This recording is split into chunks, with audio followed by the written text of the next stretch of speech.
அதாவது வணக்கம். மனம் என்னும் ஒரு பெரிய சக்தி என்ற ஒரு தலைப்புல இன்னைக்கு பேச போறேன்.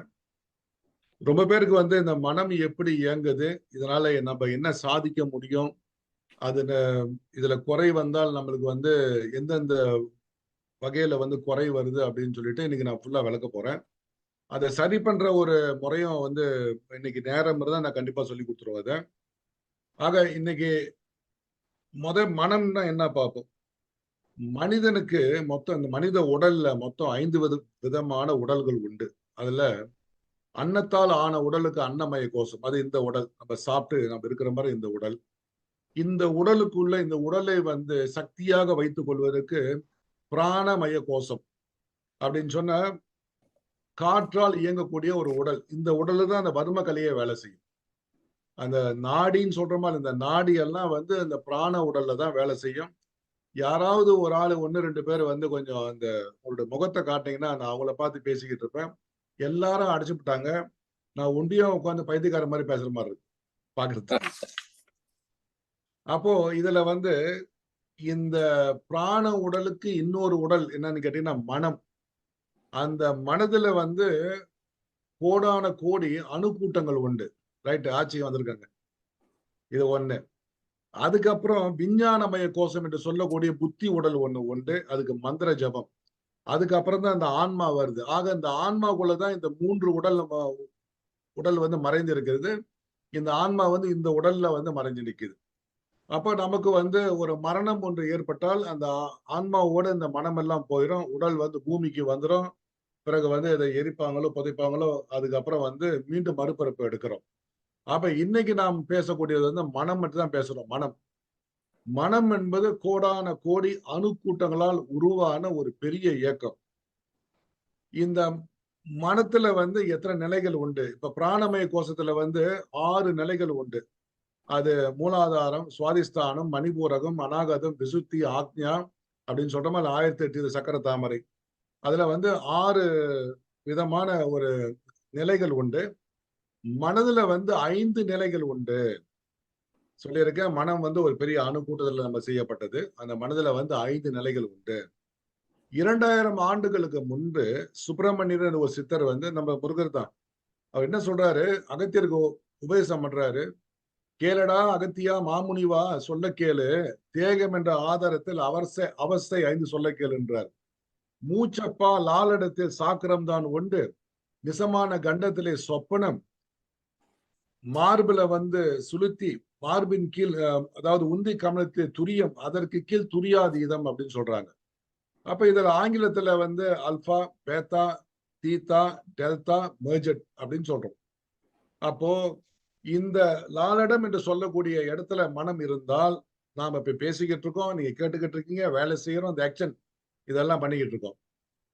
அதுக்கப்புறம் நம்ம சதா அப்படி உட்கார்ந்து கண்ணை மூடியோ கண்ணை மூடாமல யோசனை பண்ணிக்கிட்டு இருந்தோம்னா அது சொப்பன நிலை.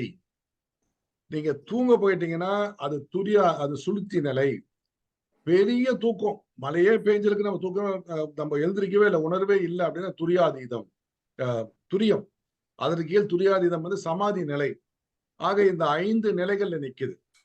அப்போ இந்த 5 நிலைகள் இருக்கும்போது மூளையோட அந்த பிரெயின் வேவ்னு சொல்றாங்க, அதிர்வலை என்னவா இருக்கும் அப்படி கேட்டா, நீங்க லாலடம் என்று சொல்லக்கூடிய இந்த இடத்துல இருந்து நீங்க நினைவு உட்கார்ந்து பேசிக்கிட்டு இருக்கும் போது அதனுடைய மூளையோட அதிர்வு நிலை மொத்தம் 16 kilo hertz to 32 kilo hertz. அது வேகமா அடிக்கும். செகண்டுக்கு அடிச்சுட்டு இருக்கும். அதை நீங்க சொப்பன நிலைக்கு போகும்போது 8ல இருந்து 16 கிலோ ஹெர்ட்ஸ் மூளையோட கிலோ ஹெர்ட்ஸ் குறைய ஆரம்பிச்சிடும். அதை நீங்க சுளுத்தி நிலைக்கு போனீங்க அப்படின்னு சொன்னீங்கன்னா 4ல இருந்து 8. அப்ப அந்த மனம் அமைதியாகுது, மூளையோட அதிர்வலையும் அமைதியாகுது. அப்ப நீங்க துரியத்துக்கு போனீங்க அப்படின்னு சொன்னா 2ல இருந்து 4. துரியாதீதம் 1ல இருந்து 0 இன்ஃபினிட்டிக்கு போயிடும். அது நம்ம சித்திரங்க தான் அந்த நிலைக்கு போவாங்க. நம்ம மேல 2, 3 நிலைக்கு மட்டும் இன்னைக்கு பார்ப்போம். ஒரு மனிதனுக்கு மனம் அடங்க ஆரம்பிக்கும் பொழுது மூளையோட அதிர்வலையும் குறைய ஆரம்பிக்கும். குறைய ஆரம்பிக்கும் போது நிதானமாக அவன் யோசிப்பான்.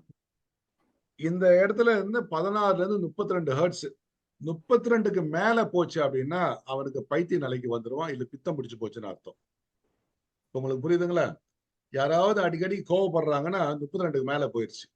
தன் நிலைய வந்து இழந்துருவாங்க. இப்போ மனம் வந்து எது எது கூட தொடர்புல இருக்கு அப்படின்னு கேட்டீங்கன்னா, பஞ்ச இந்திரியங்களோட தொடர்புல நிக்குது. இந்த பஞ்ச இந்திரியங்கள்லாம் என்னன்னா, பார்க்கும் இது கண்ணு, நுகர்ச்சியில மூக்கு, நம்ம வந்து சுவைப்பதுல வாயி, பேசுதல், காதுல கேட்பு, தொடு உணர்வு இதோட நிக்கும். ஆசை, கோபம், தாபம், காமம் இந்த அஸ்தவித குணங்கள் வந்து மனதுல தான் நிக்குது. வேற எங்கேயுமே இல்ல. இந்த அஸ்தவித குணங்கள் மனதுல நிக்குது. மனதை செம்மைப்படுத்தினால் வாழ்க்கை மிக செம்மை. இப்போ இதுல என்னென்ன பிரச்சனைகள் வருது அப்படின்னா, பயம் வந்து உங்களுக்கு வந்து ஆள் மனசுல உள்ள பூந்துருச்சு அப்படின்னு கேட்டீங்கன்னா, எத எத பார்த்தாலும் பயம் வந்துரும். எத கேட்டாலும் பயமா தான் நிக்கும். ஆக பயத்த நீங்க போக்கி ஆவணும். 2வது நீங்க பார்த்தீங்கன்னா, காழ்ப்புணர்ச்சி மத்தவங்கள பார்த்து பொறாமைப்படுவது, கோபப்படுவது, அதிகபட்சமான காமத்துல இருக்கும்போது தரங்கரம் தெரியாம வந்து பல நோய்கள் வந்து நம்மள பிடிச்சுக் கொள்ளும். இப்படி மனம்தான் எல்லாத்துக்கும் அடங்கிய நிலை. கோலெடுத்தால் குரங்கு ஆடுவது போல மனதை நீங்க ஆட்டி படைக்கணும். அந்த மனது உங்கள ஆட்டி படைச்சுச்சுன்னா, பலவிதமான சங்கடங்கள், பலவிதமான பிரச்சனைகள் ஏற்படும். ஒரு சின்ன உதாரணம் ஒண்ணு குடுக்குறேன். எங்க தாத்தா சொல்லுவாரு, எங்க இந்தியாவுல கிராமத்துல, குழந்தை பையனோ, பொண்ணோ வயசுக்கு வந்துட்டா, கழுதைய பார்த்தா தான் அழகா தெரியும்ன்னுவாரு. அதான் பையனோ, பொண்ணோ வயசுக்கு வந்துட்டா, கழுதைய பார்த்தா கூட அழகா தான் தெரியுமா. அப்போ இந்த இந்த வாலிப வயதுல சரியான துணைய வந்து எப்படி தேர்ந்தெடுக்கிறது அப்படின்னு கேட்டீங்கன்னா, பெரியவங்கள வந்து நம்ம ஆட்கொள்ளணும். நம்முடைய அப்பா, அம்மா, நம்முடைய மாமா, தாத்தா, பாட்டி, மச்சான் அவங்கலாம் இருப்பாங்கல்ல. இவங்கலாம் சேர்ந்து போய் ஒரு பொண்ண பார்க்கணும். நாம வந்து ஒரு பொண்ணு பார்க்கும்போது, அந்த பெண்ணின் அழகை முன்னிறுத்தி நம்ம வந்து பொண்ணு பார்க்கிறோம். குணத்த நம்ம பார்க்கல. ஆக திருமண வாழ்க்கை முடிஞ்ச உடனே அந்த அந்த ஆசை 60 நாள், மோகம் மோகம் 30 நாள், ஆசை 60 நாள்ன்னு சொல்லுவாங்க. எல்லாம் போன பிறகு சண்டை ஆரம்பிச்சுரும். அப்ப குணத்தை அடிப்படையாக வச்சு அந்த காலத்துல வந்து பெண் எடுத்தாங்க. இப்ப வந்து அவங்க விருப்பத்துக்கு பெண் எடுத்துக்கிறாங்க. அதனால தான் பலவிதமான நம்ம அ திருமண பிரிவு, டிவோர்ஸ் என்று சொல்லக்கூடிய இந்த மாரி பிரச்சனை உருவாகுது. எத படிக்கணும், எத படிக்கக்கூடாது. சிலர் டாக்டருக்கு படிச்சு சாதாரண வேலை செய்வாங்க. சிலர் வந்து இன்ஜினியரிங் படிச்சுட்டு தொழில் பண்ணுவாங்க. ஆக எந்த தொழிலை நாம் தேர்ந்தெடுக்கலாம். இத முடிவு பண்ணுவது மனம் தான், மனமும் புத்தியும். அத இன்னைக்கு எப்படி நம்ம சரியா நம்ம வந்து அத கொண்டு போறதுன்னு கடைசியா நான் உங்கள்ட்ட சொல்றேன் இந்த விஷயத்துல. ஆக மண் மனம் எங்குண்டு வாய்வு அங்குண்டு. ஒரு சித்தர் சொல்றாரு, மண் மனம் எங்கு உண்டு வாய்வு அங்கு உண்டு. மனம் எங்க நிக்குதோ வாய்வு அங்க நிக்குது. இப்ப நீங்க வந்து உங்க மனம் வந்து கோவப்படுது. கோவப்படும் போது வாயுன்னு சொல்லக்கூடிய இந்த மூச்சு வேகமா ஓட ஆரம்பிச்சிடும். பார்த்திருக்கீங்களா? இப்ப நீங்க வந்து ஒரு டிப்ரஷன்ல இருக்கீங்கல்ல, கவலையில மூச்சு வந்து ஆழ்ந்து போகும். வேகமா இழுத்து அந்த மூச்சு விடுவாங்க. ஆக மனம் பதறினால் மூச்சும் பதறும். அப்ப சித்தருங்க என்ன பண்ணாங்க, மனத அடக்க கொஞ்சம் கஷ்டமா இருந்துச்சு. ஒரு சித்தர் இப்படி சொல்றாரு, மனத வந்து என்ன சொல்றாருன்னா, அத வந்து ஒரு குரங்குக்கு ஒப்பிட்டு சொல்றாரு. ஒரு குரங்கு சும்மா இருக்காது. ஏதாவது போட்டு நோண்டிட்டு அதாவது சொரிஞ்சுக்கிட்டு உட்கார்ந்திருக்கும். சும்மா இருக்காது. அந்த குரங்கு சாராயம் வேற குடிச்சு பிடிச்சான். அந்த குரங்குக்கு வந்து மொளகாய் ஒண்ண கடிச்சு பிடிச்சு.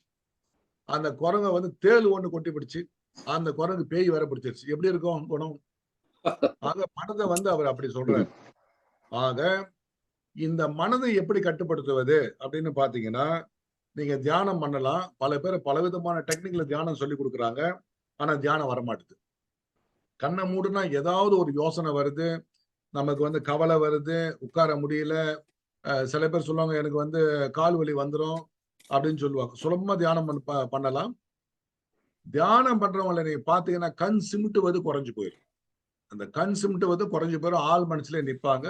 ஆங்கிலத்துல conscious mind and subconscious mind சொல்லலாம். இப்போ அவங்க என்ன பண்ணாங்க, இந்த மனத வந்து அடக்குறதுக்கு ஒரு ஒரு ஒரு உபாயம் ஒண்ணு கண்டுபிடிச்சாங்க. அது என்ன உபாயம் அப்படின்னு கேட்டீங்கன்னா, பிராணாயாமம் செய்தால் மனம் கட்டுப்பாடும். அதாவது மண்மனம் எங்கு உண்டு, வாயு அங்கு உண்டு. இப்போ வாயுவ நம்ம சரியா வந்து செலுத்தி, ஏத்தி இறக்குனா, மனதை அடக்க நிலைக்கு கொண்டு போயிரலாம். பிரெயின் வேவ கீழ இறக்கிரலாம். மனநிலை ஆழ்ந்து போகலாம் சித்திர கண்டுபிடிச்சாங்க. அது அப்புறமேல நான் அந்த விஷயத்த சொல்றேன்.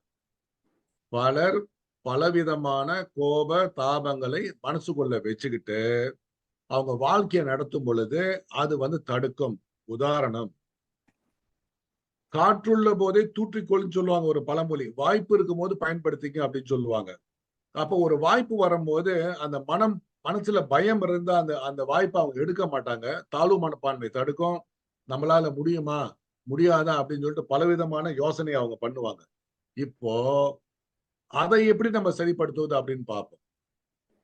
ஒருத்தரு கோவம் இங்கிருந்து அவரு கோவப்பட்டாருன்னா 2 நாள் 3 நாள் அந்த கோவம் போயிரும். இல்ல உடனே கூட அந்த கோவம் போயிரும். அவர் இங்கிருந்து மனசுல இருந்து கோவப்பட்டாருன்னா 1 மாசம், 2 மாசம், 3 மாசம், 4 மாசம் கூட ஆகும். ஆழ் மனசுல வந்து அவர் கோவப்பட்டு அது அந்த அந்த அதிர்வாகப்பட்டது பதிவாயிருச்சு அப்படின்னா, இவருக்கு வாழ்க்கை முழுவதுமே அந்த ஒரு ஞாபகம் உள்ள இருந்துகிட்டே நிக்கும். எப்ப அவர் அமைதியா இருக்கிறாரோ, அந்த பழைய ஞாபகம் தானா வந்து பாட்டு பாட ஆரம்பிக்கும். இது எப்படி சாத்தியமாகும் அப்படின்னா, மனதின் அதிர்வலை கொண்ட அணுக்கள் கேட்கும், கண் இல்லாம பார்க்கும், சுவைக்காம அந்த டேஸ்ட் நம்மளுக்கு வந்து உணர்த்தும். ஒரு உதாரணம் ஒண்ணு சொல்றேன் பாருங்க. எலுமிச்சை பழம் நெனச்சு பாருங்க, நாக்குல வந்து ஊற ஆரம்பிச்சுரும். அப்ப நினைத்தாலே அந்த சுவை நம்மளால கொண்டு வர முடியுதுல்ல. இது மனம் தான் இதுக்கு முக்கியமான காரணம். மகிழ்ச்சி என்பது மனதுல உள்ளது. அந்த மகிழ்ச்சிய நீங்க வந்து உருவாக்க முடியும். ஆனா, இப்ப நம்ம என்ன பண்றோம் பல பேர் வந்து கவலைய தான் உள்ள தேக்கி வச்சிருக்கோம். எழுந்திருக்கும்போது கவலையா தான் எழுந்திருப்போம். அப்ப என்ன பண்ணாங்க பெரியவங்க, இதெல்லாம் வரக்கூடாதுன்னு சொல்லிட்டு இரவுல படுக்கும்போது ஏதாவது ஒரு சாமியோட மந்திரத்த படிச்சுட்டு படுப்பாங்க. இது முஸ்லிம்ஸ்க்கும் உண்டு. இது வந்து கிறிஸ்துவனுக்கும் உண்டு. நம்ம ஆளுக்கும் உண்டு. ஆனா, இப்ப நம்ம அதெல்லாம் இல்ல. போன கையில வச்சுக்கிறோம். YouTubeல எதையாவது பார்க்கிறோம். இந்த TikTokல எதையாவது பார்க்கிறோம். அதே ஞாபகத்தோட படுக்கிறோம். ஏதாவது ஒரு கெட்ட கெட்ட கனவு வந்து சேர்ந்து போகுது. ஆக உங்களுக்கு தூக்கம் சிறப்பாக இருக்க வேண்டும் என்றால், இரவுல ஏதாவது ஒரு மந்திரத்த ஒண்ணு படிங்க. ஒரு பிரார்த்தனை ஒண்ணு பண்ணுங்க. அப்படி இல்லன்னா இறைவன நினைச்சுக்கிட்டே நீங்க படுங்க. சிறப்பான தூக்கம் ஒண்ணு வந்து சேரும். ஆழ் மனசுக்கு போகும். ஏன் வந்து காலையில பிரம்ம முகூர்த்தத்துல தியானம் பண்ண சொல்றாங்க? நான் உங்கள எல்லாம் போய் பண்ணுங்கன்னு சொல்லல. முடிந்தா செய்யுங்க. முடியலையா, எப்ப முடியுமோ அப்ப செய்யுங்க. மனிதன் வந்து ஒரு 10 மணிக்கு படுக்கிறான்னு வச்சுக்கங்க. அவனோட நிலவு நிலை இங்க நிக்கும். ஒரு 11 ஆச்சுன்னா நேரா கீழ இறங்கும். 12 1, 2, 3லாம் வந்து ஆழ் நிலைக்கு துரியாதீதம் மட்டும் போயிரும். சமாதி நிலைக்கு. ஆக இந்த சமாதி நிலைக்கு வந்து போறதுக்கு வந்து மணி 3 மணிக்கு மேல தான் அது போது மனம். ஆழ்ந்த நிலைக்கு அப்படியே உறங்கிட்டே போகுது. சில பேர் தூங்க முடியாம கஷ்டப்படுவாங்க பாருங்க. அவங்களுக்கு நிக்கும். அந்த மனமாகப்பட்ட இந்த சொப்பனத்துல நிக்கும். பாதி கனவு மாரி தெரியும். அந்த சவுண்ட் எல்லாம் கேட்டுட்டே உட்கார்ந்திருக்கும். ரொம்ப டிஸ்டர்பா நிக்கும் அவங்களுக்கு. ஆக அது ஆழ்ந்த உறக்கம் இல்ல. ஆழ்ந்த உறக்கத்துல பஞ்ச இந்திரியங்கள் அதாவது எதுவுமே செய்யாம எல்லாம் அமைதியா நிக்கும். யாராவது பள்ளி கூட மேல ஏறிப்போனா நம்மளுக்கு அந்த உணர்வு நிக்காது. உணர்வு நிலை மங்கி டேஸ்ட் இருக்காது, சுவாசம் இருக்காது. பக்கத்துல யாராவது ஒரு அபான வாயு விட்டா நம்மளுக்கு அது வந்து தெரியாது. சவுண்ட் காதுல கேட்காது. நம்ம கண்ணை மூடிட்டும் பார்க்க முடியாது. பஞ்ச இந்திரியம் அடங்கிய நிலையே தியானம். பஞ்ச இந்திரியம் அடங்கிய நிலையே தியானம். இப்போ இத நம்ம தானா ஒரு இடத்துல எப்படி வந்து உருவாகும்னா பிரம்மம் வந்து தானா கீழ நிக்கும். அதனாலதான் காலையில 3 மணிக்கு எந்திரிச்சு 6 மணிக்குள்ள நீ உட்கார்ந்து தியானம் பண்ணாலோ, பூஜை பண்ணாலோ, பிரார்த்தனை பண்ணாலோ அது பலிக்கும்னு சொல்லுவாங்க. ஏன் அப்படின்னு கேட்டீங்கன்னா, இந்த இடத்துல இருந்து நம்ம பூஜை பண்ணக்குள்ள அது பெருசா ஒண்ணும் பலிக்கிறதுக்கு வாய்ப்பில்ல. இந்த இடத்துல இருந்தா சொற்பமாக பலிக்கும். ஆனா சுளுத்தி அந்த இடத்திலையும், துரியம் என்ற இடத்திலையும் நீங்க எந்த விதமான பிரார்த்தனை போட்டாலும், எனக்கு நல்ல கணவன் அமையணும். நான் சிறப்பாக படிக்க வேண்டும். நான் ஆரோக்கியமாக இருக்க வேண்டும். நான் மகிழ்ச்சியா அது என்ன பண்ணும்? அந்த எண்ண அலைகள பிரபஞ்சத்துல செலுத்த ஆரம்பிக்கும். பிரபஞ்சம் என்ன பண்ணும்? அத கொண்டு போயிட்டு நமக்கு அத தேடி கொண்டாந்து திரும்ப கொண்டாந்து சேர்க்கும். அந்த திரும்ப கொண்டாந்து சேர்க்கிற நேரம் எப்பன்னா, 3ல இருந்து விடிகாலை 3ல இருந்து 6 அல்லது நம்ம தியானம் பண்ணும்போது நேரா அந்த அதிர்வலைகள் நம்ம வந்து உணர்ந்து, அதை என்ன செயல் என்று நம்ம நம்ம புரிந்து கொள்ள முடியும். அதனால தான் பிரார்த்தனை மிக முக்கியம்னு சொன்னாங்க. அந்த பிரார்த்தனைய தியானத்துல பண்ணுங்க. நீங்க தியானம் பண்ற சமயத்துல ஆழ்நிலைக்கு போனா தான் அது பலிக்கும். மேலேயே முருகா எனக்கு இத குடுத்துரு அப்படின்னு சொல்லிட்டு இப்படி பேசிட்டே இருந்தீங்கன்னா, அதாவது ம். நீங்க வந்து லாலடத்தில் வந்து உட்கார்ந்து நீங்க எதையாவது கேட்டீங்கன்னா பெருசா பலிக்காது. ஆழ்நிலைக்கு போய் நீங்க எதை கேட்டாலும் அது பலிக்க ஆரம்பிச்சிடும். ஆக பஞ்ச இந்திரியங்கள் ஒடுங்கிய நிலையே ஒரு தியானம். ஒரு உதாரணத்துக்கு நான் ஒண்ணு சொல்றேன் பாருங்க. இப்போ சிலர் வந்து திருமணம் ஆகாம இருக்கும். அவங்க என்ன பண்ணுவாங்க? திருமணம் ஆகுமா? திருமணம் ஆகுமா? எப்ப ஆகும்? ஏதாகும்? அப்படி கேட்பாங்க. அப்ப திருமணம் ஆகாமே நிக்கும். ஜாதகர்ட்ட கொண்டு போனா அவர் பலவிதமான தோஷங்கள காரணங்கள் சொல்லிக்கிட்டே நிப்பாங்க. நான் ஒண்ணு சொல்றேன். ஒரு சிம்பிள் ஒரு தியோரி ஒண்ணு சொல்றேன். இத நான் பல பேருக்கு நான் சொல்லிக் குடுத்துருக்கேன். ஆழ் மனசுல போய் உட்கார்ந்துகிட்டு, நீங்க திருமணம் ஆயிட்ட மாரி ஒரு கற்பனை காட்சிய அப்படி கண்ணால பாருங்க. அந்த காட்சிய இந்த பிரபஞ்சம் கொண்டாந்து குடுத்துரும். இது நடந்திருக்கு. என் வாழ்க்கையிலேயே நான் வந்து பலமுறை பார்த்திருக்கேன். கல்யாணம் இல்ல. கல்யாணம் ஒரு முறை தான் பார்த்தேன். புத்தகம். இந்த ஒரு புத்தகம் வந்து கிடைக்கலன்னா, அந்த புத்தகத்த மீண்டும், மீண்டும், மீண்டும், மீண்டும் நெனைப்பேன். ஆழ் மனசுல போயிட்டு. யார் மூலியமாவது எப்படியாவது அந்த புஸ்தகம் நேரா வந்துரும். இது என்னுடைய வாழ்க்கையில பார்த்திருக்கேன் நானு. அதப்போல இந்த ஓலைச்சுவடி நான் ஓலைச்சுவடி நெறைய வச்சிருக்கிறேன். இந்த இந்த சுவடிங்க நான் பார்க்கணும் அப்படின்னு ஒரு நாள் போகருடைய சுவடிய கையில தொட்டு பார்க்கணும் அப்படின்னு ஆசைப்பட்டேன். அப்போ ஒரு நண்பர் சொன்னாரு, "பழனி மலையில வந்து நம்ம புலிபாணி சித்தருடைய ஆசிரமம் நிக்குது. அவங்க தான் இந்த போகருடைய ஓலைச்சுவடி வச்சிருக்காங்க" அப்படின்னு. நான் தியானம் பண்ணிக்கிட்டே இருந்தேன். அதுக்கப்புறம் இந்தியாவுக்கு போனேன். அந்த இடத்துக்கு போன உடனே என்னோட குரு யோகி ராமையாவ அந்த பாத்திர சுவாமிகள் அப்படின்னு 13வது பரம்பரை புலிபாணி சித்தரோட பரம்பரை. அவங்க ஆசிரமத்தில அவங்களுடைய முன்னோர்களோட சமாதி எல்லாம் அங்கேயே இருக்கு. நேரா அவர்ட்ட போய் சொன்னேன். "ஐயா இந்த மாரி எனக்கு அந்த ஆசை இருக்கு" அப்படின்னு சொன்னேன். "வாங்க, வாங்க உங்கள பத்தி கேள்விப்பட்டுருக்கேன்" அப்படின்னு எல்லா சூடியம் போகர் 700 போகர் 7000 எல்லா எல்லாம் ஓலைச்சுவடி எடுத்து குடுத்தாரு. கையால தந்து கண்ணால ஒத்திக்கிட்டேன். இவ்வளவு ஒரு பெரிய பாக்கியம். இந்த இதுக்கு ஆனா யாரும் பலரு கேட்டிருக்காங்க. அவரு குடுக்க மாட்டாரு, காட்டவும் மாட்டாரு. நான் தொட்டு பார்த்துட்டே வந்துட்டேன். இது என்னன்னு கேட்டா, மனதின் மிகப்பெரிய ஒரு சக்தியே. இந்த சக்தியில வசியம்னு ஒண்ணு இருக்கு. மரியாதைன்னு ஒண்ணு இருக்கு. அது நம்ம முகத்துல காட்டும். "அகத்தின் அழகு முகத்தில் தெரியும்னு" சொல்லுவாங்க. இந்த மாரி நெறைய விஷயங்கள நான் வந்து இந்த தியானத்துல வந்து அத பார்த்திருக்கேன். தியானம் பண்றவங்க முகம் நல்ல சிறப்பா இருக்கும். நல்ல வந்து பிரகாசமா நிக்கும். ஆக சிலரு நாங்கெல்லாம் கூட்டு பிரார்த்தனை பண்றோம், தியானம் பண்றோம் எல்லாம் சும்மா உட்கார்ந்திருப்பாங்க. அதுக்கப்புறம் ஓம்ன்னு சொல்லிட்டு எந்திரிக்கும்போது பார்த்தா பல பேர் தூங்கிட்டு இருப்பாங்க தியானத்துல. அது என்ன அப்படின்னு கேட்டீங்கன்னா, ஒரு சித்தர் இப்படி சொல்றாரு அந்த வார்த்தைய. "தூங்காமல் தூங்கி பராபரம் எய்திடுவோம். தூங்காமல் தூங்கி பராபரம் எய்திடுவோம்." தூங்குற நிலைய சுளுத்தி அல்லது துரிய நிலைன்னு நம்ம சொல்றோம். ஆக தியானத்துல வந்து நீங்க கண்ண மூடி அப்படியே நிக்கிறீங்க. தூங்குற நிலை. ஆனால் உங்களுடைய நிலை உள்ள அந்த சுளுத்திய நிலைக்கு போய் சேர வேண்டும். அல்லது துரியத்துக்கு போய் சேரணும். அப்ப நீங்க தூங்காமல், தூங்கி பராபரம்னு அந்த இறைவனை காண்போம் அப்படின்னு சொல்றாங்க. தூங்காமல் தூங்கி பராபரம் எய்திடுவோம். இன்னொரு சித்தர் இப்படி சொல்றாரு. வாழ்க்கையில வெற்றி பெறணும்னா சும்மா இரு. சும்மா இருந்தா எப்படி வெற்றி பெறது? ஆக மனதை சும்மா இருக்க பழகிக்கோ.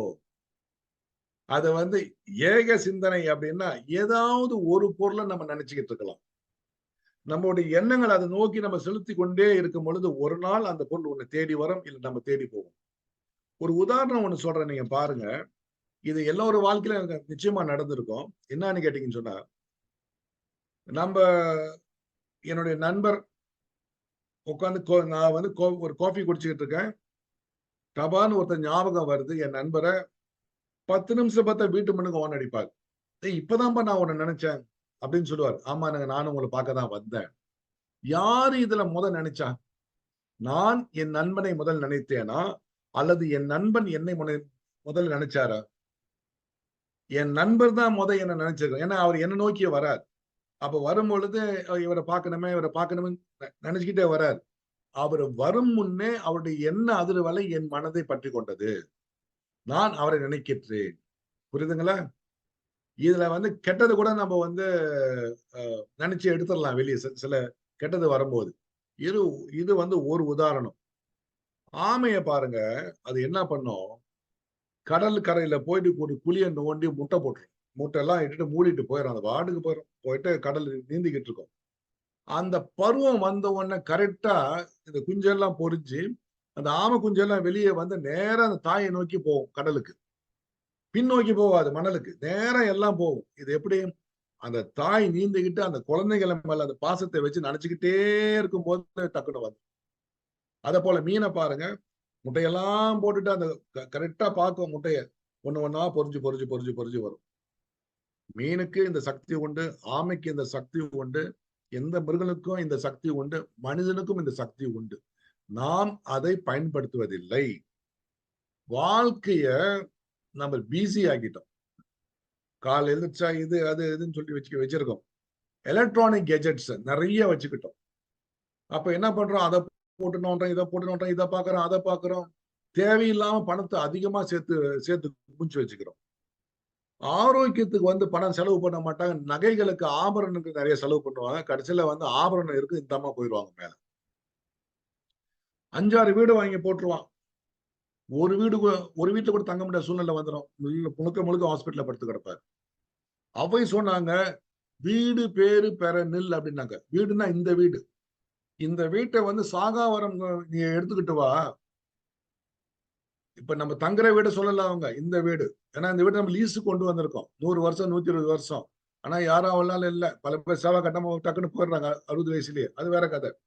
ஆக மனதை எந்த அளவுக்கு நீங்க தூய்மையாக, அன்பாக வைத்திருந்தால், உடல்ல உள்ள மற்ற உடல்கள் பிராணமய கோஷம், விஞ்ஞானமய கோஷம் என்று சொல்லக்கூடிய புத்தி உடல், அன்னமய கோஷம் என்று சொல்லக்கூடிய இந்த உடல்லாம் வந்து பயன்பெறும். நம்ம அந்த மனதை சரியா வச்சுக்கிறது இல்ல. பதற்றம், பயம், காழ்ப்புணர்ச்சி, கவலை, இப்படி பலவிதமான சிக்கல்கள் நம்ம சேருது. முதல்ல மனமது செம்மையானால் மந்திரம் ஜபிக்க வேண்டாமா? மனம் செம்மையாச்சுன்னா மந்திரம் வேண்டாம். நீங்க போய் உட்கார்ந்துகிட்டு இதெல்லாம் படிச்சுக்கிட்டு தேவையில்லை. மனம் செம்மையாக என்னால மனதை நான் செம்மையா கொண்டு வர முடியல. என்ன பண்ணலாம்னா, ஏதாவது ஒரு மந்திரத்தை அமைதியாக உட்கார்ந்து நீங்க படிக்கணும். ஓம் சிவ சிவ நம சிவாய நம. சில பேர் என்ன பண்ணுவாங்க, காலையில எழுந்திரிச்ச உடனே, ஐயோ வாணி சார் வந்து மந்திரம் சொல்லிட்டாரு, உட்கார்ந்து படிப்பான். எப்படி படிப்பான் தெரியுங்களா?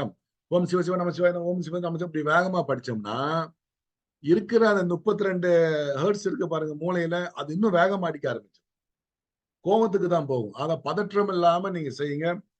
ஐயா எனக்கு நேரம் இல்லையா அப்படின்னு யாராவது சொன்னீங்கன்னா, நான் ஒரு நல்ல பதில் வச்சிருக்கேன் தேசிய மொழியில். செம்பாயாங்களா சிப்பலும் அண்டாடி செம்பாயாங்க. உன்னை சாமி கும்பிடுறதுக்கு முன்னாடி நீ ஒழுங்கா உட்காந்து கும்பிட்டு. ஆக இந்த மனதை வந்து காலையில முடியலையா, மாலையிலேயாவது உட்காந்து மெதுவா படிங்க மந்திரத்தை. அந்த மனம் வந்து அடங்க ஆரம்பிக்கும். பிரெயினோட அந்த வேவ் அலைகளை வந்து கீழே குறைய ஆரம்பிச்சிடும். அதுக்கப்புறம் ஆள் மனசுல போய் நீ என்ன பிரார்த்தனை போட்டாலும் கண்டிப்பாக நடக்கும். ஒரு ஈர்ப்பு விதி என்ன சொல்லுது? லா ஆஃப் அட்ராக்ஷன்ல எதை நீ அதிகமாக நினைக்கின்றாயோ அந்த பொருளோ அல்லது அந்த நபரோ உன்னை நோக்கி ஈர்க்கப்படுகின்றார் சொல்லுது. ஈர்ப்பு விதி பிரகாரம், லா ஆஃப் அட்ராக்ஷன் பிரகாரம் எதை நீ அதிகமாக நினைக்கின்றாயோ அதை நோக்கி நீ ஈர்க்கப்படுகின்றாய். அப்ப கவலையை நீங்க அதிகமா நினைச்சுக்கிட்டேன்னா அந்த கவலை உங்களை விட்டுட்டு போகவே போகாது. ஒரு மந்திரத்தை வந்து 108 முறை படிங்க. அது 1008 முறை படிங்க. சிலர் வந்து 1,00,008 முறை படிக்க சொல்றாங்க. ஏன் அப்படி சொல்றாங்கன்னா, 1,00,008 முறை நீ ஒரு மந்திரத்தை ஒரு 48 நாள்ல படிச்சு முடிச்சிட்டேன்னா, இந்த போன்ல நான் ஒரு ஆப்ஸ் டவுன்லோட் பண்ற பாருங்க, அந்த ஒரு ஆப் மாதிரி அது உள்ள உட்காந்து வெளியே போவாது. அது மனசுல அப்படியே உட்கார்ந்துருக்கும். அடுத்த ஜென்மத்துக்கு தான் அது வரும், கூடயே வரும். கல்வி மட்டும் தான் கூட வரும். நம்ம படிச்ச அந்த கலையெல்லாம் கூட வரும். சொத்துக்கெல்லாம் ஒண்ணும் வரப்போறது கிடையாது. அப்ப நீங்க எப்ப வேணா அந்த மந்திரத்தை உபயோகப்படுத்தி மந்திரிக்கலாம், நல்லது செய்யலாம். வெறும் 108 படிச்சா அதெல்லாம் வேலைக்கு ஆகாது. ஆக நீங்க மந்திரங்களோ நீங்க படிக்க படிக்க மனதின் நிலை வந்து கீழே இறங்கும். ஆள் மனசுக்கு அது போக ஆரம்பிக்கும். இன்னைக்கு படிச்சுட்டு நாளைக்கு பலன் எதிர்பார்க்க கூடாது. இப்படி ஒரு விதைய போட்டு நீரை ஊத்தி அது பருவத்தே மேல வளர்ந்து காய்த்து கொடுக்குமோ அத மாதிரிதான் அந்த தியானம்.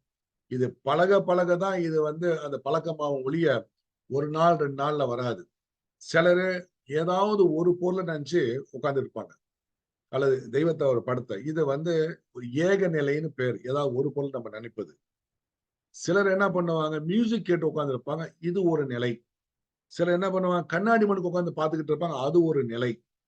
சிலர் என்ன பண்ணுவாங்க, ஆள் மனசுக்கு போய் அவங்களுக்கு என்ன வேணுமோ அதை ஆடியோ வீடியோ வச்சு பார்ப்பாங்க. ஆடியோ வீடியோனா என்ன?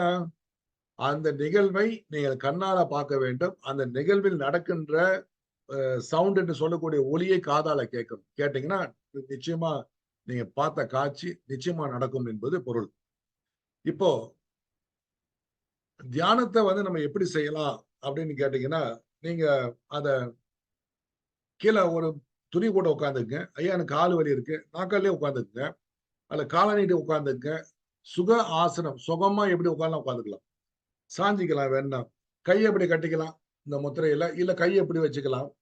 இப்படி வச்சுக்கிட்டு ஏதாவது ஒரு பொருள நெனச்சுக்கிட்டே வாங்க. இல்ல மந்திரத்த படிக்க ஆரம்பிங்க. மீண்டும், மீண்டும், மீண்டும், மீண்டும், மீண்டும் படிக்க, படிக்க வெளிய உள்ள சவுண்ட் எல்லாம் குறைய ஆரம்பிக்கும். சுத்தி உள்ள சவுண்ட் எல்லாம் குறைய ஆரம்பிச்சுச்சுன்னா, ஆழ்நிலைக்கு நீங்க போகிறீங்க. சொப்பன நிலைக்கு வந்துட்டீங்க. இன்னும் படிக்க, படிக்க உங்களுடைய உணர்வே உங்கள்ட்ட இல்லன்னா, நீங்க சுளுத்தி நிலைக்கு போயிட்டீங்க. இன்னும் படிக்க, படிக்க நீங்க வந்து எதுவுமே தெரியல அப்படின்னா, துரியாதீதம் என்ற ஒரு இடத்துல நிக்கிறீங்க. இப்ப நீங்க தூங்கக்கூடாது. விழிப்பு நிலையிலே இருந்து உங்க பிரார்த்தனை என்ன வேணுமோ அந்த இடத்துல அத வந்து நெனச்சாலே போதும். தானா வந்து வெளிய வந்து பிரபஞ்சத்துக்கு உங்க எண்ண அலைகள் பாய்ந்து, சில நாட்களிலே இந்த பிரபஞ்சம் இந்த பஞ்சபூதம் என்ன பண்ணும்? அதற்கு ஏத்த ஒரு பொருளையோ அல்லது நபரையோ உண்டான வாய்ப்புகளையும் உங்களுக்கு வந்து ஏற்படுத்தி குடுத்துரும். பலர் என்ன பண்ணுவாங்க? போய் ஜாதகம் பார்ப்பாங்க. ஜாதகக்காரர் உங்களுக்கு 7:30 சனின்னு சொன்ன உடனே, அச்சச்சோ! என்ன பண்ண போறாரோ தெரியலன்னு சொல்லிட்டு மனசுல வாங்கி வச்சுக்குவாங்க. சிலர் நியூமராலஜிய பார்த்துட்டு 8ஆம் நம்பரு 8ஆம் தேதி, 17ஆம் தேதி, 27ஆம் தேதி வீட்ட விட்டு வெளிய போமாட்டாங்க. அப்போ என்னன்னா, கெட்டது வர்றதுக்கு முன்னயே இவங்களே வந்து அந்த எண்ண அலைகள கொண்டு கெட்டத இழுத்துக்கிறாங்க. லா ஆஃப் அட்ராக்ஷன் பிரகாரம். நானும் அப்படித்தான் சிறுபள்ளியில வந்து விவரம் தெரியாம நியூமராலஜிய படிச்சுப்புட்டு, அத எண் கணித சாஸ்திரம் 8ஆம் தேதினா வீட்ட விட்டு வெளிய போமாட்டேன். அப்புறம் அப்புறம் தான் புரிய ஆரம்பிச்சுச்சு. ஆக நாம் தான் அது அந்த வந்து தடைய வந்து ஏற்படுத்திக்கிறோம். பூனை குறுக்க போனா அபசகுனம் சில பேருக்கு. இன்னைக்கு நான் எந்த ஒரு அபசகுனையும் பார்க்கிறதே கிடையாது. நாள் சிறப்பான நாளாக மனதுல என்ன அலைகளை பதிய வச்சிருக்க முடிஞ்சு போச்சு. கெட்டது நடக்கிறதுக்கு முன்ன யானை வரும் பின்னே மணி ஓசை வரும் முன்னேன்னு சொல்றோமா இல்லையா? அந்த கெட்டது வர்றதுக்கு நம்மளுக்கு உணர்வால் உணர்த்திடும். இது என்னமோ ஒரு பிரச்சனை வருது அப்படின்னு சொல்லிட்டு. சரியான திட்டத்த போட்டு வாழ்க்கை நடத்துறீங்கன்னா, ஒரு பிரச்சனையும் வரப்போறது கிடையாது. ஆக, இப்ப நம்ம வந்து சாதாரண ஒரு தியான நிலைக்கு நம்ம எடுத்துட்டு போலாம். மனிதனை தோல்வி அடைய செய்வது எது? அப்படின்னு ஒரு கேள்வி ஒண்ணு கேட்டீங்கன்னா, உங்களுடைய மனம் தான் முக்கியமான காரணமா நிக்கும். அந்த மனதுல உங்கள்ட்ட வந்து நம்பிக்கை இல்ல. 2வது வந்து ஒரு சம்பவம் நடந்து போச்சு 5, 6 வருஷத்துக்கு முன்ன. அது ஆழ் மனசுல பதிஞ்சு போச்சுன்னா, நீங்க ஆழ் மனசுல போய் இத எடுத்தா தான் வெளியாகுமே தவிர, மேல் மனசுலருந்து எடுக்க முடியாது. அந்த ஞாபகம் மீண்டும், மீண்டும் வந்துகிட்டே நிக்கும். ஆக நீங்க என்ன பண்றீங்க? 24 மணி நேரத்துல 1 மணி நேரம் இந்த ஒரு நினைப்பிலே நீங்க வாழ்க்கைய ஓடுறீங்க. ஒண்ணு சொல்றேன் நீங்க பாருங்க. ஒரு சின்ன சம்பவம் ஒண்ணு சொல்றேன். அப்ப உங்களுக்கு புரியும். ஒரு மண்ணுல ஒரு விதைய போட்டுட்டு, பக்கத்துல ஒரு ரேடியோ வச்சு ஒரு சவுண்ட் ஒண்ணு ஓட்டுங்க. ஓம் ராம், ஜெய ராம் ஏதாவது ஒரு பாட்டு, காதல் பாட்டா கூட நிக்கலாம். இன்னொரு மண்ண ஒரு சின்ன பாட்ல ஒரு விதைய போட்டுட்டு, ஒரு பக்கம் வந்து ரேடியோ வச்சு விட்டுருங்க. இது நல்லா அழகா செழிப்பா வளர்ந்து வளரும். இந்த விதை வந்து வளராமயே போகலாம். ஆக என்ன தெரியுதுன்னு சொன்னா, ஒரு விதைக்கு கூட உணர்வு உண்டு. ஏன்னா, அதுக்குள்ள அணுக்கள் உண்டு. அப்ப மனதில வந்து பலவிதமான அணுக்கள் உண்டு. அந்த அணுக்கள் நல்ல செய்திய மட்டுமே கேட்க பாக்குது. உதாரணம், நீர எடுத்துக்கங்க. நான் இது ஆரம்பத்துல சொன்ன ஒரு இதுதான். நீர எடுத்துக்கங்க. அஷிமோட்டோன்னு நெனைக்கிற ஒரு விஞ்ஞானி, அவரு ஜப்பானை சேர்ந்தவரு. நீர எடுத்து அத வந்து சொல்றாரு, "நான் உன்னை நேசிக்கிறேன்.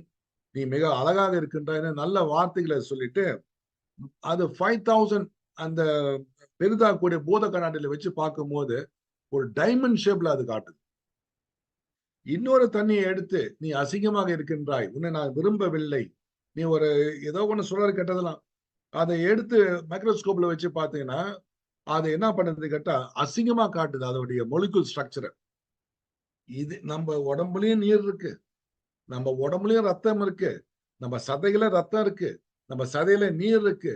கெட்டத நனைக்கும்போது இந்த தசைகள், அந்த நரம்புகள் அதுக்கு ஏத்த மாரி மாற ஆரம்பிக்கின்றன. எப்படி உதாரணம்? ஒருத்தர் கோவப்பட்ட முகத்த நீட்டி வச்சுக்கிறாரு. சிலர் கவலையா இருந்த முகத்த சுருக்கி வச்சுக்கிறாங்க. நம்ம சொல்றோம், "என்ன உம்முன்னு இருக்க? என்ன கோவமா?" அப்படின்னு ஒரு வழக்கு மொழில நம்ம பேசுவோமா இல்லைங்களா? இதே தான்.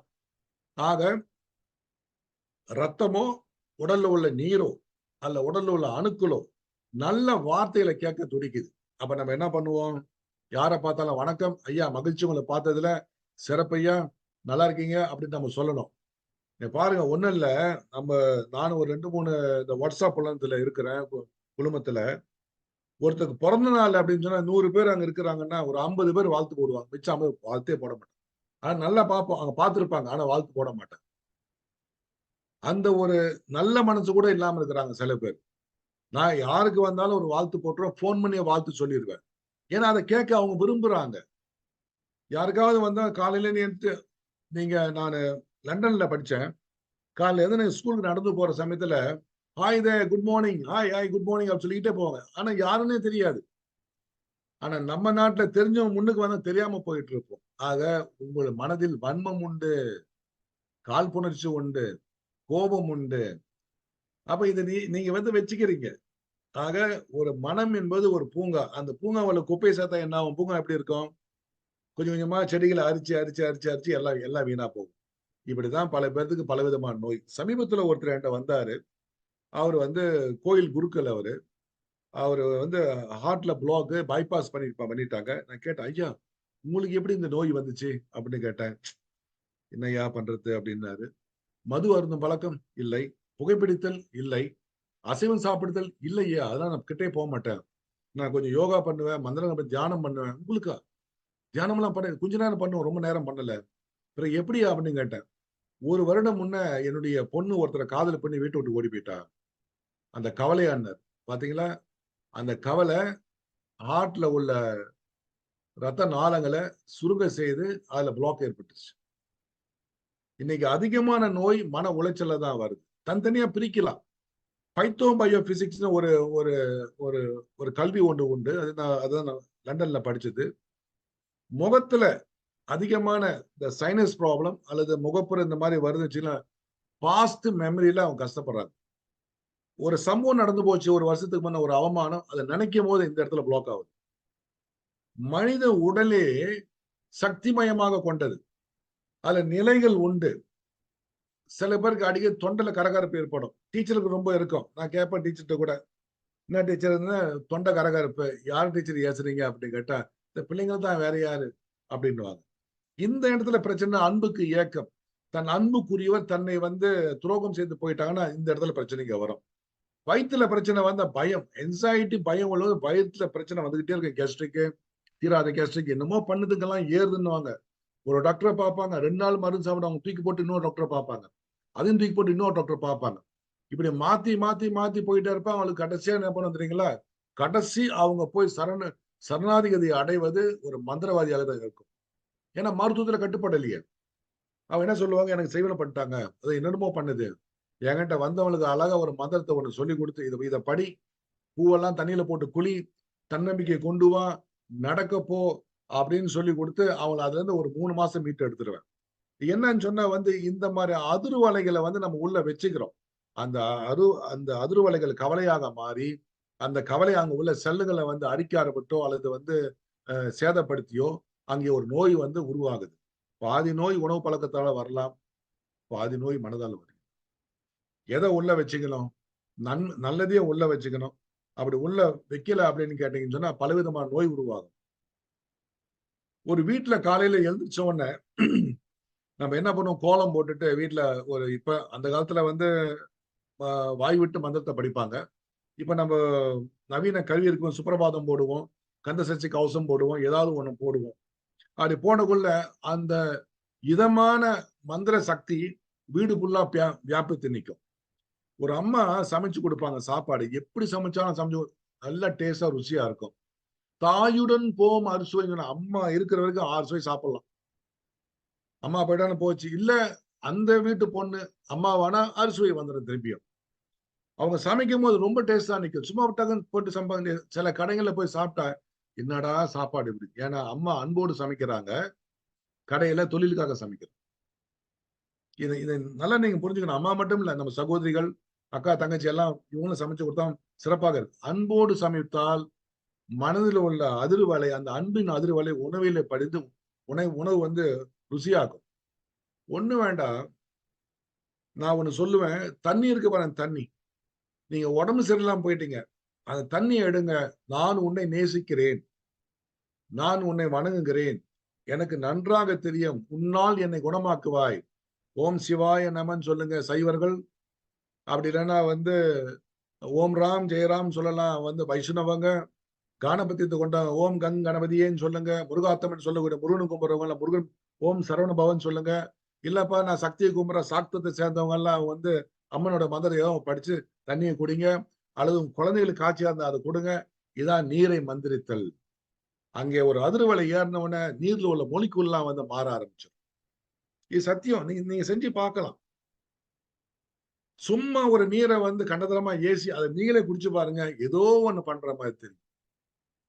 அதனாலதான் பூஜைக்கு என்ன பண்ண நறுமணத்தை ஏத்தி வச்சாங்க. நல்ல நறுமணமான ஒரு அதாவது பஞ்ச இந்திரங்கள்ல மூக்கு நறுமணத்தை இழுக்கும் பொழுது மனம் தானாக அடங்க ஆரம்பிக்கும். அழகான நம்ம இறைவனை பார்க்கும் பொழுது மனம் தானாக அடங்க ஆரம்பிச்சிடும். அதுக்கப்புறம் அந்த நம்மளுடைய பேசுகின்ற மொழி ஓம் சிவாய நம மந்திரம் எதுவும் படிக்கிற போது பார்த்தா என்வாயரமெண்டே அந்த மாறி நிற்கும். இதுதான் சிறப்பு. ஆக மனம் என்பது இறைவன் குடியிருக்கும் ஒரு கோயில். அது குப்பை தொட்டி அல்ல. வட்டிக்கு விடுற பாஸ் என்கிட்ட வந்தாரு. அவர் வந்தவனே என்கிட்ட சொன்னாரு, வாழ்க்கை ரொம்ப சிறப்பா இல்லைங்க, நல்லா இல்லைங்க. பக்கத்துல அவங்க மனைவி இருந்தாங்க. என்ன தொழில் பண்றீங்கன்னு கேட்டேன். நான் வட்டிக்கு விடுறேன் அப்படின்னாரு. அந்த தொழில விட்டுருங்க அப்படின்னு சொன்னேன். ஏன்னு கேட்டாரு.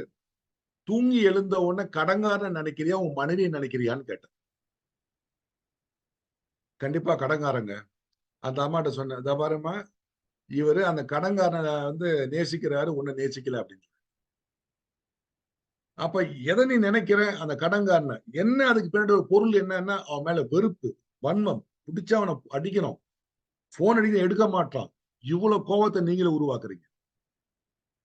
ஒண்ணு இல்ல, ஒரு வீட்டுல பாருங்க, ஒரு மருமக, ஒரு மாமியாரு இந்த டைம் வாட்ச் இல்லாம ஒரு ஷெட்யூல் வச்சிருப்பாங்க, டைம் டேபிள். இந்த அம்மா கிச்சனுக்கு அந்த அம்மா வராது, அந்த அம்மா கிச்சன் இந்த அம்மா வராது. டைம் டேபிள் இருக்காது, ஆனா கரெக்டா வச்சிருக்கணும். ஏங்க இந்த டைம் டேபிள் இந்த கரெக்ஷனை வாழ்க்கையில பார்க்க கூடாது? எனக்கே பல பேர் துரோகம் பண்ணியிருக்கிறாங்க. நான் அவளை மன்னிச்சுட்டேன். ஏன்னா நான் யானை, நான் பண்டிகிட்டு போக விரும்பல. மன்னிச்சுட்டு விட்டுற வேண்டியதான். ஏன் நம்ம அவனை போய் இங்க வச்சுக்கணும்? அவன் என்ன பெரிய ஆளா? ஆக இப்படி நினைக்க வேண்டிய ஒரு இது வரணும். தப்ப பண்ணிட்டா மன்னிப்புங்க. மன்னிப்பு மிகப்பெரிய ஒரு மந்திரம். நானே தவறு பண்ணிட்டேன், நானே மனைவிட்டு போய் கையை பிடிச்சு என்னை மன்னிச்சிருங்க அப்படின்னு சொல்ல, அதை விட்டு துர்காமன் கோயில்ல போயிட்டு உட்காந்து விளக்கு போட்டுட்டு இருக்க கூடாது. மன்னிப்பு அருமையான ஒரு இது. அதுக்கே போய் பரிகாரத்தை பண்ணணும். நம்ம ஆளுங்க மனநிலை சரியில்லாம பல பேர் போமோ ஓட்ட போயிட்டு, எனக்கு நிறைய விஷயம் தெரியும், போயிட்டு அவங்கள்ட்ட பணத்தை இழந்துகிட்டு அதுவும் போச்சு இதுவும் போச்சுன்றாங்க.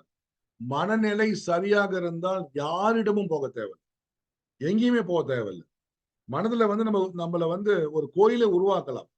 மனதுல உட்கார்ந்து இறைவனுக்கு பூஜை பண்ணலாம். மனதுல குருவுக்கு பாத பூஜையை செய்யலாம். ஒண்ணு இல்ல, நான் ஒண்ணு சொல்றேன் பாருங்க. இந்த இந்த நினைப்பு எப்படி இருக்குன்னா, நம்ம காதல யாராவது பண்ணிருப்போம், நீங்க பண்ணிருப்பீங்க. அந்த காதல் பண்ணக்குள்ள பார்த்தா அந்த ஆணாக இருந்தா அந்த பெண்ணை நினைச்சுக்கிட்டே இருப்பாங்க. அது அந்த மாதிரி இருக்கணும். ஒரு அம்மா தன்னுடைய குழந்தைய பெத்த எடுத்து வச்சுட்டு சமைச்சுக்கிட்டு இருக்கோம். ஐயோ என் பிள்ளை இப்ப என்ன பண்ணுது, ஓடி ஓடி பார்த்துட்டு வருவாங்க. ஒரு 3 வயசுல அந்த குழந்தை சிட்டா பறக்கும். நம்ம சமைச்சுக்கிட்டு இருப்பாங்க.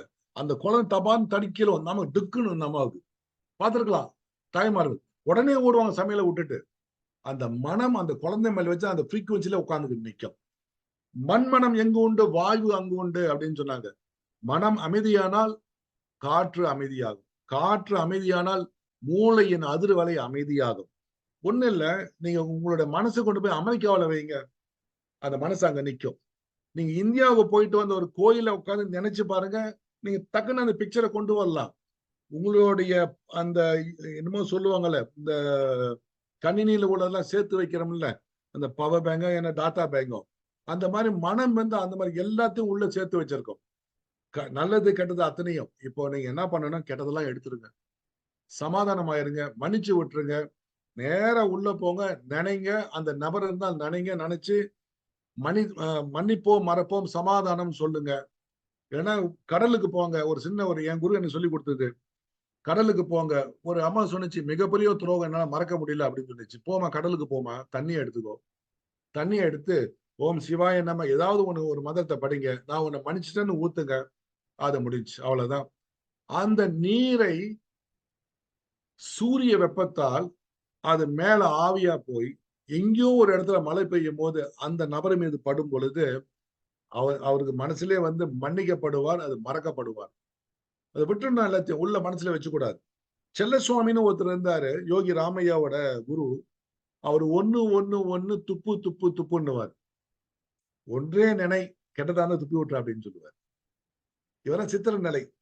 நமக்கு அது வரது கஷ்டமா தான் நிக்குது. ஆனா அகவை கூட கூட எனக்கு வயது ஆக ஆக நான் ஒரு நிலைக்கு வந்துட்டேன். எங்க வீட்டுல சில பேருக்கு எனக்கு பிடிக்காது சில காரணங்களுக்காக. இப்ப சமீப காலங்கள்ல நானே போய் அவங்கள கையை கொடுத்து நல்லா இருக்கீங்களா, ஒரு வார்த்தை கேட்டுங்க, முடிஞ்சு போச்சு. அந்த பகையை வச்சுக்கிறீங்க. சில பேருக்கு பகை உண்டானவன் அவங்க நினைச்சுக்கிட்டே நிப்பா. கல்யாணத்துக்கு வந்தா இவங்க இப்படி போவாங்க. இந்த சடுகுடு விளையாடுறாங்களா இல்லையா, அவங்க அங்க நிப்பாங்க, இவங்க நிப்பாங்க. அவர் மேடைக்கு இவங்க இந்த பக்கம் இறங்கிடுவாங்க. முன்னுக்கு தெரியாத மாதிரி போவாங்க பாருங்க. இதெல்லாம் என்னன்னா அந்த வன்மத்தை அந்த கோபத்தை உள்ள வச்சுக்கிறது. ஆக மறக்கும் உபாயம் எது? மன்னிப்பே மிகச்சிறந்த உபாயம். நேரா போங்க, மன்னிப்பு கேட்டுருங்க. அது என்ன ஒரு பெரிய ஈகோ? மாமியார் மருமகன் ஒரு ஈகோ இருக்கும் பாருங்க, வேகமா. நான் அந்த வீட்டோட மகாராணி அப்படின்னு மாமியார் உட்காந்துருக்கும். நான் இப்ப இளவரசி, நான் அதுன்னு உட்காந்துருக்கோம். 2 பேரும் ஈகோ நிற்கும். டைம் டேபிள் இல்லாம வேலை செய்வாங்க. இவங்க வந்தா அவங்க வர மாட்டாங்க, அவங்க வந்தா இவங்க வர மாட்டாங்க. இவங்க போடுற சட்டையை அம்மா சட்டை நல்லா இல்லைன்னு சொல்லும், ஒய்ஃப் சொல்லும் இந்த சட்டை தான் போடணும்னு சொல்லும். நடுவுல மாட்டிட்டு முழிப்பானுங்க பல பேர். ஆக என்ன பண்ணலாம் அப்படின்னு விட்டு கொடுப்பது சிறப்பு. Don't waste your time in chilli things. இந்த மாதிரி சின்ன சின்ன விஷயத்துக்குலாம் போய் டைம் வேஸ்ட் பண்ணாதீங்க. வாழ்க்கையில நோக்கம் எதுவோ அங்க போங்க. இப்போ நாம நான் நேரத்தை பார்த்தா பேசிக்கிட்டு இருக்கேன். இன்னும் ஒரு 15 நிமிஷம் இருக்கு. ஒரு 5 நாள் பேச வேண்டிய ஒரு சப்ஜெக்ட்ங்க. இந்த 1 ஹவர்ல நான் பேச முயற்சி பண்றேன். இல்லைன்னா அடுத்து ஐயா ரேக்கு ஐயா வாய்ப்பு கொடுத்தா இன்னும் சில விஷயங்களை பேசலாம். ஒரு சம்பவம் ஒண்ணு சொல்றேன், நீங்க பாருங்க. நரம்பு தளர்ச்சி சில பேர்த்துக்கு எப்படி வருது? ஒருத்தன் வயல்ல வேலை செஞ்சு வந்துகிட்டே இருக்கான். ஒருத்தன் உடையான்னு சொல்றான், ஐயா உங்க மகளை பாம்பு குத்திருச்சு. ஐயோன்றான். அடுத்து ஒருத்தன் சொல்றான், உங்க உங்க மனைவி கிணத்துல விழுந்தாங்க அப்படின்னு சொல்றான். ஐயோன்னு கீழே சரிஞ்சு உட்காந்து. எப்பேற்பட்ட பலசாலியா இருந்தாலும் துன்பத்துக்கு மேல துன்பம் தாக்குமா அவன் சரிஞ்சு விழுந்துருவான்.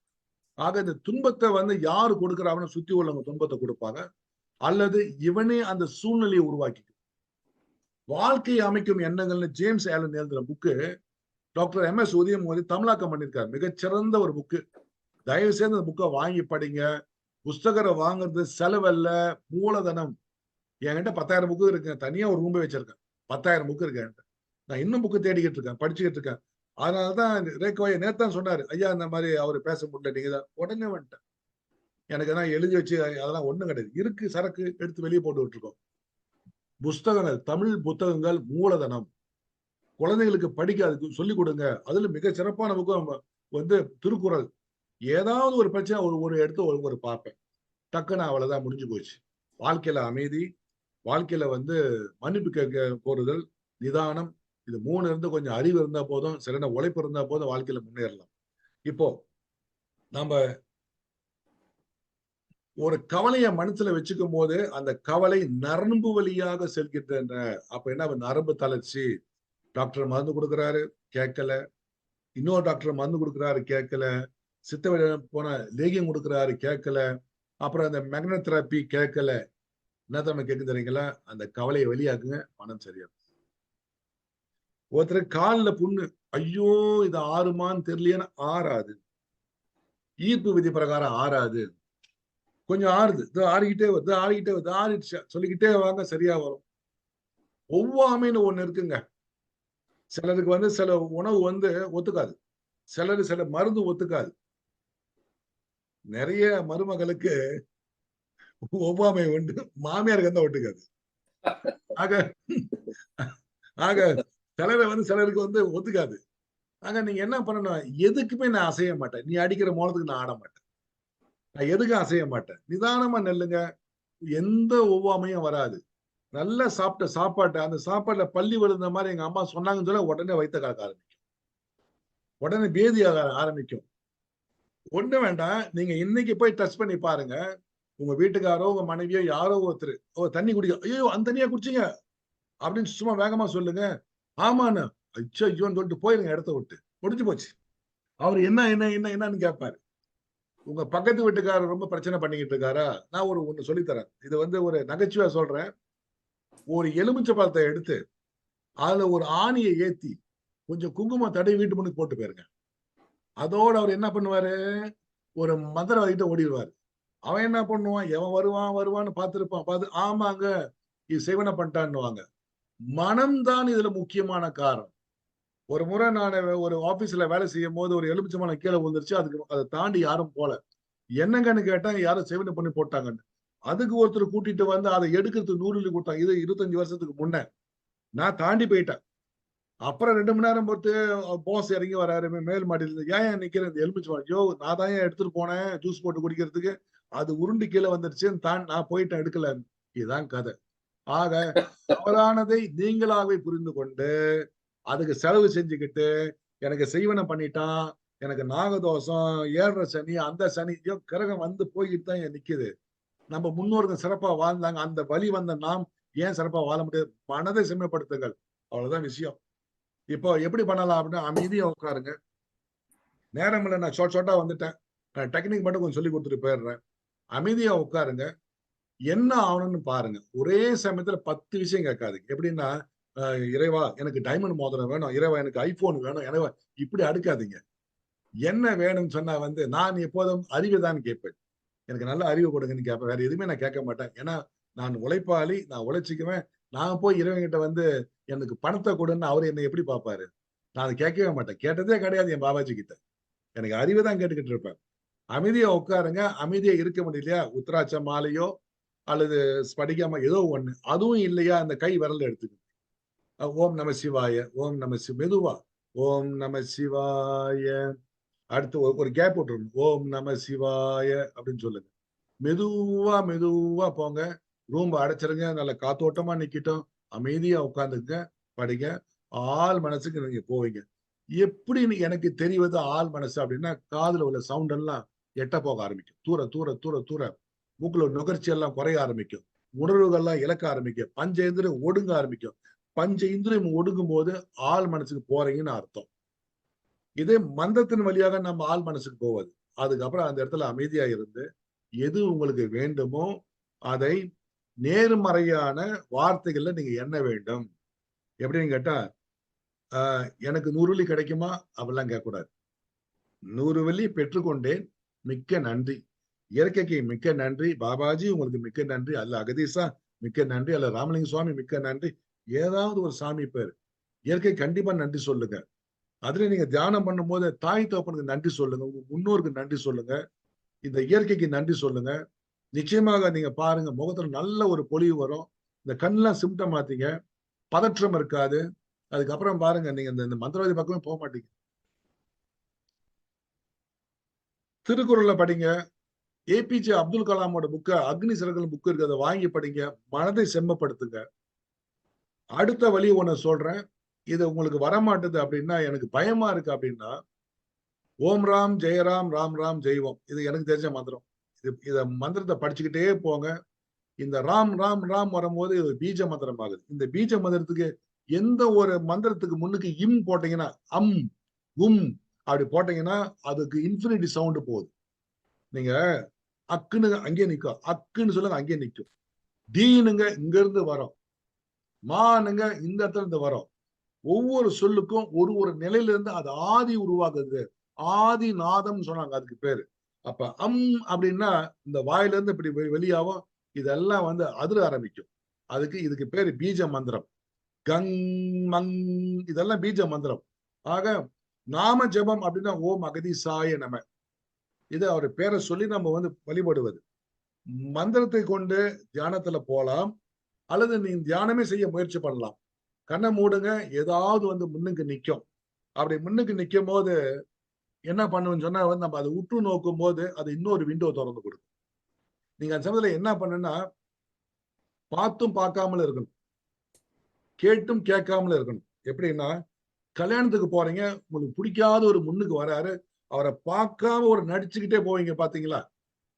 பற்றற்ற நிலை. நான் வேறு அது வேறு. அப்படி ஒதுங்கி நில்லுங்க. கொஞ்ச நேரத்துல ஒரு 2 நாள் 3 நாள் கஷ்டமா இருக்கும். போக போக மனம் டக்கு டக்கு டக்கு டக்குன்னு அமைதியா இருக்கும். ஏன்னா அமைதியாக மட்டும் மந்திரத்தை கொண்டு ஆழ்நிலைக்கு போங்க. உங்களுடைய பிரார்த்தனை எதுவோ அத வந்து நேர்மறையான அதாவது பாசிட்டிவ் வழியில உள்ள சொல்லுங்க. குளிக்கும் போது தண்ணிய ஓம் கங்கா பரமேசு தொட்டது கங்கை ஏதாவது ஒரு மந்திரத்தை படிச்சுட்டு குளிங்க. ஆக நீ குளிப்பது மந்திரம் ஏற்றப்பட்ட ஒரு நீரில் பிரகாசமாயிரும். களைப்பெல்லாம் தீர்ந்து போயிடும்.